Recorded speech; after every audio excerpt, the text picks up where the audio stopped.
The thing about being the family scapegoat is that people stop seeing you as a person. You become a role, a punching bag, the one they can all agree to look down on. I learned this lesson early, and by the time I was 31, I'd perfected the art of staying quiet while they tore me apart. My sister Amanda had always been the golden child. 3 years older, effortlessly beautiful, married to a successful orthodontist named Derek. They lived in a gorgeous house in the suburbs, drove matching luxury SUVs, and their Instagram looked like a lifestyle magazine. Meanwhile, I was Emma, the younger sister who never quite figured things out, according to family consensus. I worked as a financial analyst, which sounds impressive until my family explained it. She crunches numbers for other people's money, my mother would say with a dismissive wave. Nothing creative. Very boring work. The fact that I made $240,000 a year never came up in their assessments of my worth. I dressed simply, drove a modest car, lived in a small apartment. I didn't advertise my success because I'd learned early that it only made them uncomfortable. Amanda, meanwhile, advertised everything.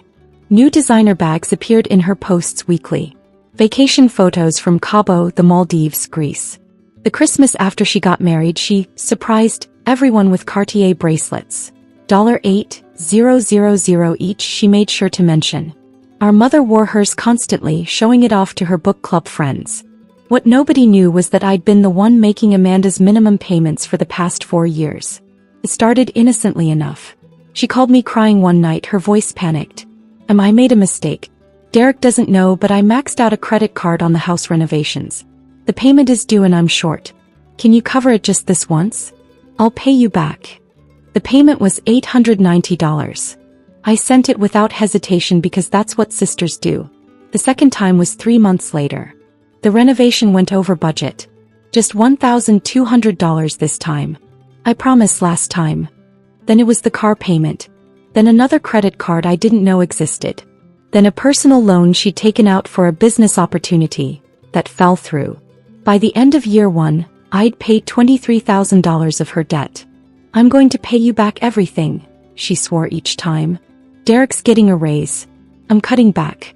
You're literally saving my marriage. If he finds out I spent this much, he'll leave me. So I kept paying. Every month, like clockwork, I'd transfer money to cover her minimum payments across 4 credit cards and 2 loans. The amounts crept up, $2,800 a month, then $3,200, then $3,600.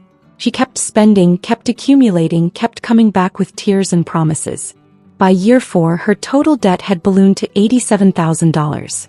I'd personally paid $41,300 in minimum payments alone. Money that barely touched the principal because her interest rates were astronomical. She'd never paid me back a single dollar. The financial analyst in me knew this was unsustainable. The sister in me kept hoping she'd change. Then came Thanksgiving. My mother's dining room was decorated like a Martha Stewart fever dream. Fall leaves scattered artfully across the table, monogrammed napkins, a centerpiece that probably cost more than my monthly rent. 23 family members crammed into the house. Parents, aunts, uncles, cousins, Amanda and Derek, their 2 kids. I arrived in my usual style. Simple sweater, jeans, a pie from the grocery store bakery. Amanda swept in 30 minutes late in a new Burberry coat, carrying a charcuterie board from that expensive artisan shop downtown. Sorry we're late, she sang. I was at the spa all morning. Self-care Sunday, you know? Mom hugged her like she'd returned from war. You work so hard, sweetheart. You deserve it. I set my grocery store pie on the counter next to Amanda's $200 charcuterie display and felt exactly as invisible as I was meant to feel. Dinner conversation followed its predictable pattern. Derek talked about his orthodontic practice expanding. Amanda showed everyone photos of their upcoming trip to Turks and Caicos. Just a little getaway before the holidays get crazy. My cousin Brian discussed his promotion. My Aunt Susan bragged about my cousin Jennifer's new house. When the conversation turned to me, my mother's voice took on that careful, pitying tone. And Emma's still doing her number thing. Very stable work. Steady paycheck, my father added like he was complimenting a reliable toaster. That's wonderful, Aunt Susan said with a smile that didn't reach her eyes. Not everyone can be an entrepreneur like Amanda. Amanda beamed. She'd sold monogrammed koozies on Etsy for 3 months 2 years ago before abandoning it. Apparently that made her an entrepreneur. The real trouble started when my younger cousin Maya mentioned she was struggling with student loans. "It's just so overwhelming," Maya said, her voice cracking slightly. "I'm barely making the minimum payments." I opened my mouth, ready to offer advice. I'd helped 3 friends consolidate and restructure their loans, saving them thousands in interest. But my mother cut me off. "Emma, not everyone wants to hear about numbers and calculations." My face burned, but I stayed quiet. "You should talk to Amanda," my mother continued. "She's so good with money. Look at that beautiful house." Amanda launched into what she called financial advice, which mostly consisted of just budget better, and maybe get a side hustle. Nothing practical. Nothing helpful. Maya nodded politely, but I could see the desperation still in her eyes. After dinner, I found Maya alone in the kitchen. "Hey, I have some resources about loan consolidation. If you want, I can send you." "Oh my God, Emma." Amanda appeared in the doorway, wine glass in hand, eyes sharp. "Can you not? I was just offering to help." "She doesn't need your help." Amanda's voice had that edge I'd learned to recognize. "She needs real advice, not whatever you're selling." "I'm not selling anything. I just know about..." "What? Numbers?" Amanda laughed, and it wasn't kind. "That's literally your only skill. You can't just insert yourself into every conversation." My father appeared behind her. "What's going on?" "Emma's trying to give Maya financial advice," Amanda said, making it sound absurd, "when she can barely manage her own finances." My stomach dropped. "What are you talking about?" Amanda's eyes glittered dangerously. "Come on, Em. We all know you're always short on cash. That's why you live in that tiny apartment. That's why you never travel. That's why you dress like you shop at Goodwill." The kitchen had gone silent. Maya looked mortified. My father frowned. "Amanda," I said quietly, "that's not..." "You're always asking for money," Amanda continued, her voice rising. "It's embarrassing, honestly. At every family event you've got your hand out." My blood ran cold. "I have never asked you for money. Please." She rolled her eyes. "Just last month you were calling me about bills." I had called her last month. To tell her I couldn't keep covering her payments forever. To ask, again, for even partial repayment. But she'd rewritten the narrative so smoothly that even I almost questioned my memory. "Emma." My mother's voice was disappointed. "If you're struggling financially, you should have told us." "I'm not struggling. There's no shame in it," my father added. "But Amanda's right. Constantly asking your sister for money is inappropriate." "I have never..." I stopped. There was no point.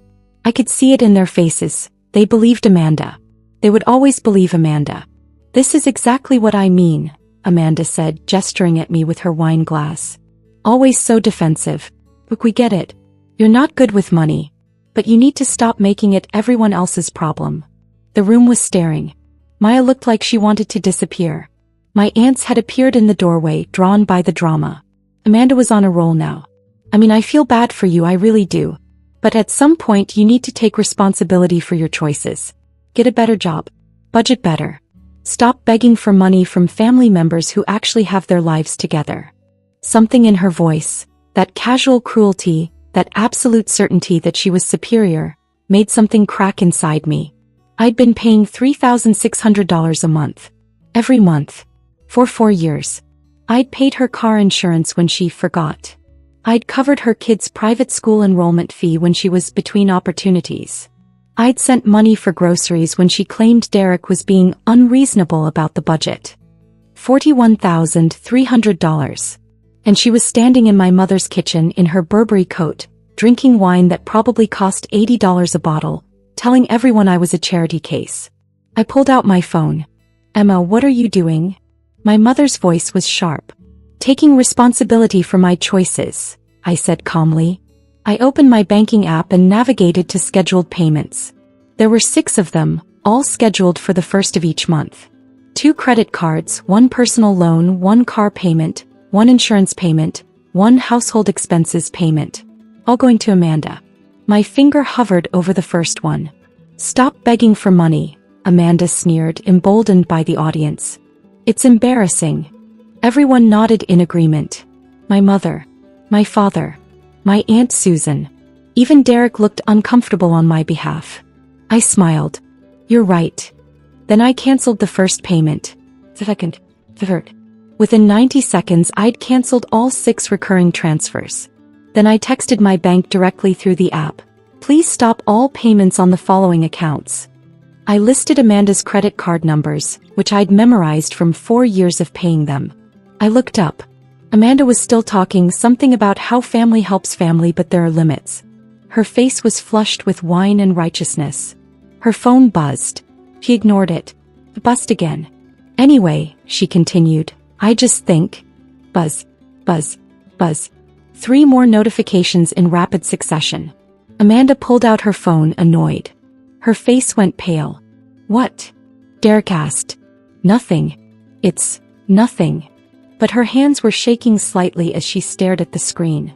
I could imagine what she was seeing. Credit card payment failed. Auto-pay declined. Insufficient funds for scheduled payment. My bank moved fast. Her phone rang. She declined the call. It rang again immediately. Capital One probably. Or Chase. Are you going to get that? My mother asked. It's just spam, Amanda said, but her voice had gone thin. I gathered my coat. I should go. Emma, wait. My father's voice. We didn't mean. No, it's fine. Amanda's right. I need to stop making my problems everyone else's responsibility. I headed for the door. Behind me, Amanda's phone wouldn't stop ringing. I drove home in silence, my hands steady on the wheel. For years. $41,000. And she'd called me a beggar in front of the entire family. My phone started ringing before I even reached my apartment. I declined. She called again. Declined. Text message. Call me please. Another text. What did you do? Another. Why are my payments declining? I turned my phone on silent. By the time I got home, I had 14 missed calls from Amanda and 23 text messages ranging from confused to panicked to angry. The last one read, "Call me right now, this ain't funny." I made myself tea and opened my laptop. Time to be thorough. I pulled up my banking records from the past 4 years and created a detailed spreadsheet. Every payment, every date, every amount. I had text messages going back to the beginning. All her promises to pay me back, all her emergencies, all her desperate midnight calls. I compiled everything into a single PDF. 47 pages of documentation. Then I sent it to my personal email, time-stamped and backed up to 3 different cloud services. Just in case. My phone lit up with another call. I watched it ring until it went to voicemail. 30 seconds later, another voicemail notification. I waited until morning to listen to them. The first voicemail was angry. Emma, what the hell did you do? My payments aren't going through. Fix this. Now. The second was frantic. Please, I don't understand what's happening. My cards are declining. The bank called. Please call me back. The third was tearful. Emma, I'm serious. I don't know what you did, but this isn't funny. Derek is asking questions. Please, just call me. The fourth was my mother. Emma Jean, Amanda is very upset. I don't know what this is about, but you need to fix whatever you've done. Call your sister. I deleted all of them and made myself breakfast. My phone rang at 8:47 a.m. Unknown number. I answered. Miss Emma Richardson? A professional female voice. Speaking. This is Janet from Chase Bank Customer Service. I'm calling regarding a payment arrangement you had set up on an account ending in 7734. Amanda's primary credit card. I need to verify your authorization to cancel this recurring payment. I set up the payment from my personal account, I said calmly. I'm canceling it effective immediately. I see. And you understand this may result in late fees and interest charges on the cardholder's account. I do. May I ask why you were making payments on someone else's credit card? Family arrangement that's ending. Brief pause. I understand. The cancellation is confirmed. Is there anything else I can help you with today? No, thank you. I hung up. 5 minutes later, Amanda called again. I didn't answer. Text message. The bank called me. They said you canceled everything. Why would you do this to me? I responded with a single message. You said I need to stop asking you for money. I'm respecting your wishes. My phone immediately rang. I declined. Another text. That's not what I meant and you know it. Me, you were very clear. In front of everyone. I'm just a beggar who's embarrassing the family. I'm removing myself from being your financial problem. Amanda, please. I have $87,000 in debt. I can't make these payments. I stared at that message for a long moment. She just admitted it. In writing. The debt I'd been covering. Me, then perhaps you shouldn't have spent that $87,000. This is no longer my responsibility. Best of luck with your budget. I muted the conversation. By Monday morning, the situation had escalated beautifully. My mother called at 7:15 a.m. Emma, what have you done? Good morning, Mom. Amanda is having a breakdown. Her credit cards are maxed out and she's getting calls from collection agencies. Did you do something? I stopped paying her bills. Silence. You, what? I've been paying Amanda's credit card bills, car payment, insurance and personal loan payments for the past 4 years. On Thanksgiving, she told the entire family I was a beggar who was always asking her for money. So I stopped paying. Emma, that's not, she didn't mean. She called me embarrassing, Mom. In front of everyone. She told everyone I couldn't manage money while I've been paying $3,600 of her bills every single month. $3,600. My mother's voice cracked. Every month. Every month for 4 years. I have documentation of every payment. Why didn't you tell us? She asked me not to. She said it would ruin her marriage if Derek found out how much debt she had.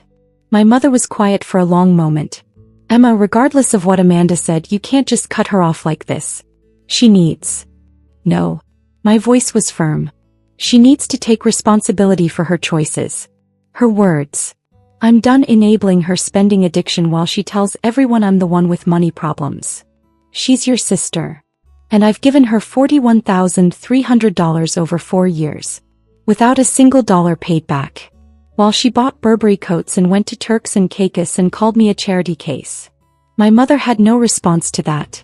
If she needs help, I continued, she should ask her husband. Or get a job. Or sell some of those designer bags. But she's not getting another dollar from me. I hung up. Tuesday afternoon my father called. Emma, we need to talk about this situation with Amanda. There's no situation, Dad. I'm simply no longer paying bills that aren't mine. She's in real trouble. The credit card companies are threatening to send her to collections. She's going to ruin her credit. She ruined her credit by spending money she didn't have. That's not my problem. Don't you care about your sister? The question hit harder than it should have. Did I care? Of course I did. That's why I'd paid for 4 years. That's why I'd sacrificed vacations and investments and my own financial goals to keep her afloat. But caring about someone doesn't mean drowning with them. I care enough that I enabled her for 4 years, I said quietly. I care enough that I've paid over $40,000 of her debt. I care enough that I protected her marriage by keeping her secrets. But I don't care enough to let her humiliate me publicly while I bankrupt myself for her designer lifestyle. That's very selfish, Emma. Then I'm selfish. She needs to figure this out herself. What if she loses her house? She lives in a house Derek pays for. She'll be fine. What if Derek leaves her when he finds out? Then maybe she shouldn't have lied to him for 4 years about $87,000 in secret debt. My father sighed. You've changed, Emma. You used to be kind. I used to be useful, I corrected. There's a difference. Wednesday brought a new development. My cousin Maya called. Emma? It's Maya. From Thanksgiving. Can we talk? Of course. I wanted to apologize. For what happened. I had no idea what was going on, and watching Amanda say those things about you when you were just trying to help me, I felt terrible. It's not your fault, Maya. I know, but, look, something weird is happening. My mom talked to your mom, and apparently Amanda's having some kind of financial crisis? And it has something to do with you. I should have stayed quiet. But Maya had been genuinely kind in her message, and she'd asked directly. Amanda's been in significant credit card debt for years, I said carefully. I was helping her by covering her minimum payments. She asked me to keep it secret. At Thanksgiving, she told everyone I was constantly asking her for money, which was a complete lie. So I stopped paying her bills. Wait. Maya's voice changed. You were paying her bills? While she was telling everyone you couldn't manage money? For 4 years. Oh my God. It's fine. I just decided it was time to stop. How much were you paying? That's between Amanda and me. Emma. How much? I hesitated. About $3,600 a month. $41,000 total over 4 years. Maya was quiet for so long I thought she'd hung up. Maya. That's insane, she whispered. She was wearing a new Burberry coat. She was talking about Turks and Caicos. She was giving me financial advice. I know. And you were paying her credit cards. Yes. While she called you a beggar. Yes. Emma, you need to tell everyone. The whole family needs to know what she did. I'm not telling anyone anything. This is between Amanda and me. But she humiliated you. And if I tell everyone, I'll look petty and vindictive. She'll spin it as me trying to hold money over her head. Trust me, Maya. The best revenge is just letting her deal with the natural consequences of her choices. But Maya, bless her Gen Z heart, had other ideas. Thursday evening, my phone started blowing up. My Aunt Susan called. Emma, honey, Maya told me what's been going on. Great. I don't want to talk about it, Aunt Susan. No, listen. I had no idea. None of us did. The way Amanda spoke to you at Thanksgiving. If we'd known you were helping her financially this whole time. It doesn't matter. It's done. It matters very much. Your mother is beside herself. We all are. Why is everyone acting like I did something wrong? I stopped paying bills that weren't mine. That's all. Sweetheart, nobody thinks you did anything wrong. We're horrified at how Amanda treated you. Your Uncle Frank is ready to drive over there and give her a piece of his mind. Please don't. This is between siblings. After what she said to you. After how she humiliated you while you were literally keeping her afloat. Emma, that's beyond. Aunt Susan. Kept my voice level. I appreciate your support. But I need everyone to let this go. Amanda needs to figure out her finances. I need to move on. That's all. But the calls kept coming. My cousin Brian. Dude, I had no idea. That's messed up. My Uncle Frank. That girl needs to learn some respect. My cousin Jennifer. Oh my God, Emma, I'm so sorry. Even Derek called. Emma. His voice was strained. Can we talk? If this is about Amanda's debt, you should talk to her. I did. She finally told me everything. The credit cards, the personal loan, the fact that you've been covering it. I'm sorry you had to find out this way. Why are you apologizing? Jesus, Emma, you've been paying thousands of dollars a month for years. It's done now. She told everyone you were asking her for money. I know. While you were literally paying her bills. I know, Derek. I'm so sorry. His voice cracked. I had no idea she was in this much debt. I handle our joint accounts, but she kept saying she had her own money from her Etsy thing. I didn't know she'd maxed out cards in her name only. And I definitely didn't know she was lying about you. It's okay. It's not okay. What she said to you was cruel. And it was a lie. And now our entire financial situation is... He stopped. That's not your problem. I'm sorry. I just wanted you to know that I'm sorry and I'm dealing with this and you don't owe us anything. Thank you, Derek. And Emma? What you did, helping her for that long even after how the family treats you, that was really kind. She didn't deserve that kindness, but it was still kind. I had to clear my throat before I could speak. Take care of yourself, Derek. Friday morning, Amanda finally showed up at my apartment. I opened the door to find her standing there, no makeup, hair in a messy bun, wearing sweatpants. She looked like she'd been crying. Can I come in? I should have said no. But old habits die hard. I stepped aside. She walked in slowly, taking in my small apartment. The place she'd always made subtle digs about. Cozy, she'd say, meaning cramped. Minimalist, meaning cheap. Emma, she stopped. Started again. I messed up. You did. I'm so sorry. What I said at Thanksgiving was completely out of line. I was drunk and stupid and I wanted to sound successful in front of everyone and I threw you under the bus. You called me a beggar, Amanda. While I was paying $3,600 a month of your debt. I know. Tears spilled down her cheeks. I know. And I have no excuse. I was horrible.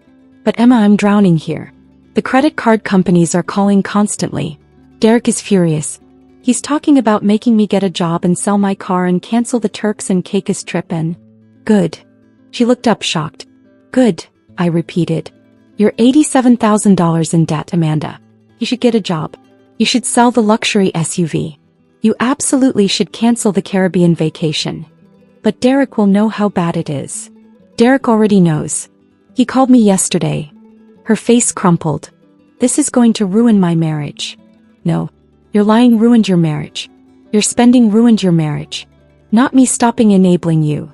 Please, just a few more months. Just until I figure something out. I'll get a job, I promise. I just need time to... No. Emma, please. I gave you 4 years, Amanda. 4 years of just one more month. 4 years of promises you never kept. 4 years of excuses and emergencies, and I'll pay you back. And you know what I got for it? Public humiliation and being called a charity case by the person I was literally keeping afloat. I was wrong. You were cruel. There's a difference. I walked to the door and opened it. I'm done. Figure it out yourself. I can't. Then maybe you should have thought about that before you spent $87,000 you didn't have. Maybe you should have thought about that before you lied to your husband. Maybe you should have thought about that before you stood in Mom's kitchen and called me a beggar in front of everyone I know. I said I was sorry. Sorry doesn't give me back $41,000. Sorry doesn't undo the humiliation. Sorry doesn't change the fact that you were perfectly happy to let me destroy my own finances while you played the successful entrepreneur on Instagram. Amanda stood there, tears streaming, and for a moment she looked like the sister I'd grown up with. The one who taught me to ride a bike. The one who threatened to beat up my middle school bullies. But that sister was gone, buried under years of entitlement and cruelty. I really am sorry, Em. I believe you're sorry you got caught. I believe you're sorry you're facing consequences. But I don't believe you're sorry for what you did to me. She left without another word. The full fallout took another 3 weeks. Derek, to his credit, handled it decisively. He put Amanda on a strict budget, took over all the accounts, sold her SUV and got her a used sedan and canceled the vacation. He made her get a job at a local boutique retail on her feet 40 hours a week. Amanda hated every second of it. My mother tried to mediate several times, suggesting family therapy or reconciliation dinners, but I held firm. I was polite, cordial even, but I was done being the family's emotional support sister. The extended family was split. The older generation thought I was being harsh. The younger generation thought Amanda got off easy. My cousin Maya started a group chat called We Stan Emma with all the younger cousins. I muted it, but it was nice. Christmas was awkward. Amanda and I were civil but distant. She'd lost weight from stress and her new job. Her Instagram had gone quiet. No designer bags, no luxury vacations, just the occasional photo of her kids. Derek pulled me aside before dinner. She's going to therapy. And financial counseling. We're working through it. That's good. She really is sorry, Emma. I know it doesn't change anything, but she is. I believe she regrets it. I just don't know if she understands why it was wrong. He nodded slowly. Fair enough. 6 months after Thanksgiving, I got a text from an unknown number. It was a screenshot of a payment confirmation. $500 to my account. Then a message. First payment. It'll take me 16 years at this rate, but I'm going to pay you back every dollar. I stared at the screen for a long moment. Part of me wanted to send it back. Part of me wanted to tell her I didn't need it. But the truth was she did need to pay it back. Not for me. For her. I texted back. Received. Thank you. I didn't say it was okay. I didn't say we were good. Because we weren't and maybe we never would be. But it was a start. A year after Thanksgiving, Maya asked me to help her consolidate her student loans. I spent a Saturday afternoon showing her how to compare rates, negotiate with lenders and restructure her payments. We saved her $14,000 in interest over the life of the loans. She cried and tried to pay me. I refused. Just remember this when someone else needs help, I told her. And maybe don't let people walk all over you while pretending they're doing you a favor. She laughed. Learn that from the best. The thing about being the family scapegoat is that people stop seeing you as a person. But the thing about stepping out of that role is that you start seeing yourself clearly, not as the villain in someone else's story but as the protagonist of your own. I'm 32 now. I still work as a financial analyst. I still live simply. I still drive a modest car. But I took that $3,600 a month I'd been paying Amanda's bills and put it into investments. My portfolio is up 34% since Thanksgiving. I'm on track to retire at 45 if I want. I also bought a new couch. It's small, trivial, nothing compared to Amanda's designer lifestyle. But it's mine. Paid for with money I earned and kept instead of giving away to someone who saw me as an ATM with a heartbeat. Amanda still makes her $500 monthly payments. We're civil at family events. She's worked her debt down to $71,000. Derek says she's doing better. I'm happy for her. I really am. But I'm happier for me. Because for the first time in my life, I'm not the family scapegoat. I'm not the sister who enables and sacrifices and disappears. I'm just Emma. And Emma doesn't beg for money. He never did.